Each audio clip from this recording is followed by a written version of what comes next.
Cowboys now 6-1 after that exciting overtime win over the Eagles in Sunday Night Football. Now they travel to Cleveland, downtrodden, heartbroken Cleveland after the Indians' loss. Now they get to watch the 0-8 Browns. And one comment I'll make, like last week, for instance, I got a hero pick on the Jets. I feel like I've heard a lot, and not just from this room, a lot of people picking the Browns week to week.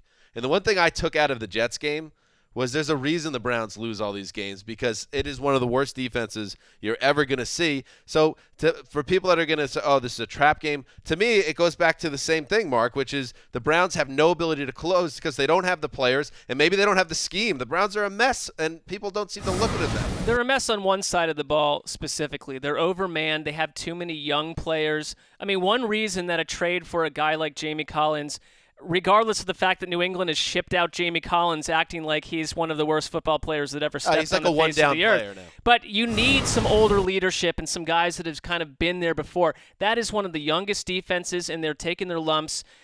If you want to, the reason people I think were picking Cleveland is because the way that Hugh Jackson is coached from quarterback to quarterback, what he's dealt with, and the fact that you still see serviceable quarterback performances most week to week, whether it's Cody Kessler or Josh McCown, and their ability as an offense to go through all those variations, and the fact that you get Corey Coleman back, and the fact that the reason the Browns were dominating the Jets in the first half was because Terrell Pryor was absolutely unstoppable, and there aren't many cornerbacks that can shut him down. All that is present so they can stay in some of these games, but by any way you look at it, it's not just their pass defense. Their run defense is an absolute disaster right now after starting stronger than it should have earlier in the year. Some of the holes last Sunday were outrageous. You look at this matchup and tell me how you are going to stop Jason Witten, how you're going to stop Cole Beasley. You haven't stopped slot receivers all year or tight ends. How are you going to ever get past their offensive line? I mean, they have no pass rush whatsoever. We haven't even mentioned Ezekiel Elliott. This game is not a trap game. This is a game that could be a wipeout type material for Cleveland, where the floor falls out early, and the game script, if there is one for the Browns, is blown up by halftime, if not the first quarter. Elliott's a mortal lock for 150 total yards here. I mean, everything is set up well for him to have a monster game. Barring them taking him out early and putting Alf Morris in, yes. Do you have any Browns sources with any idea who's going to start at quarterback? Do you leave me?